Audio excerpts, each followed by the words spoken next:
ஓம் பரமசக்தி மெட்டல்லேருந்து எனக்கு வந்து எல்லாமே சொன்னதுக்கு கரெக்டாக பண்ணி கொடுத்தாங்க. அவங்களோட சர்வீஸ் ஒர்க்கிங் வந்து நல்லபடியாக இருந்துச்சு. அவங்க கிளாரிட்டி வேலைகள் எல்லாமே அனைத்துமே நல்லா ஒர்க்காக பண்ணாங்க. நல்ல முறையாக சொன்னது கொடுத்துருக்காங்க. அவங்க எல்லாமே ஒவ்வொரு செயல்களும் பார்த்தீங்கன்னா, சார் இதை எப்படி பண்ணுமா, சார் இது எப்படி செய்யலாமா, இந்த இது பண்ணலாம்ட்டு ஒரு தடவை கேட்கக்கூடிய வார்த்தையை ஒரு குறைஞ்சது ஒரு 5 தடவை கேட்டு கன்ஃபார்ம் பண்ணாங்க. அதுவும் திருத்தினா நேராக கம்பெனிக்கு வாங்க, உங்களுக்கு எந்த சீட் வேணும், எந்த பிளேட் வேணும், என்ன மாடல் நேரம் போகும்போது அவங்க கூப்பிட்றாங்க. அவங்க கூப்பிடும்போது அவங்க ஒவ்வொரு செயல்கள்னு பார்த்தா நமக்கு முழு திருப்தியாக இருக்குது.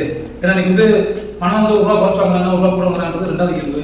ஆனால் எங்கள் செயல்பாடு எல்லாமே கரெக்டான ஆர்டர் பண்ணணும், கரெக்டாக வந்து பார்ட்டி கஸ்டமருக்கு நல்ல முறையாக பண்ணி கொடுக்கணும் அப்படின்ற எண்ணம் வந்து அவங்களுக்கு உருவாகுது.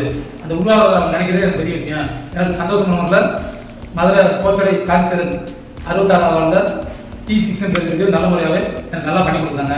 அவங்க பண்ணி கொடுத்த ஒவ்வொரு வேலையுமே யாரும் ஒரு பார்க்கக்கூடிய ஒரு வாய்ப்பாக தான் இருக்குது. என்னை பொறுத்தவரை நல்ல முறையாக கொடுத்தாங்க. நன்றி வணக்கம் சார். இது ஊராக அனைத்து எனக்கு வந்து இந்த மெட்டல் நிறுவனத்தை வந்து நடத்துறது ஒரு உதவியாக இருந்தாலும் அங்கே உள்ள ஸ்டாஃப் வந்து பாஸ் சார்ன்றவர் எனக்கு நல்ல முறையாகவே எனக்கு நல்லா ஹெல்ப் பண்ணி எந்த நேரத்துலையும் ஃபோன் அட்டன் பண்ணி கரெக்டாக லேபர் வீடியோ காலை வச்சு நல்ல முறையாக பண்ணி இந்த பாபு சார், ராஜா சார், மதன் சார் எல்லாருமே சேர்ந்து இந்த டீம் வந்து அனைத்து ஒருங்கிணைந்து ஒரு நல்ல ஒரு கட்டுக்கோப்பான ஒரு இடத்துல இருந்து அவங்க செயல்பாடு திறமைகள் அனைத்துமே வெளிப்படுத்துறதுக்கு ஒரு லேண்டு ஒரு வீடு தேவைப்படுது. அது மூலிமா அவங்க எல்லாருமே செயல்பாடு நல்ல முறையாக பண்ணுறாங்க. அவங்க வீடு கூட ஆரோக்கியத்தில் நிறைய வீடுகள் நிறைய பண்ணணும். எங்களை மாதிரி கஸ்டமருக்கு அவங்க நிறையா கிடைக்கணும். இவங்க நம்பி எந்த ஒரு கஸ்டமரும் பணத்திலேயோ மெட்டீரியலையோ 100% நம்பி இந்த மெட்டல் நிறுவனத்துக்கு நீங்கள் அனுப்பி கொடுக்கலாம், வாங்கி கொடுக்கலாம். நன்றி சார்.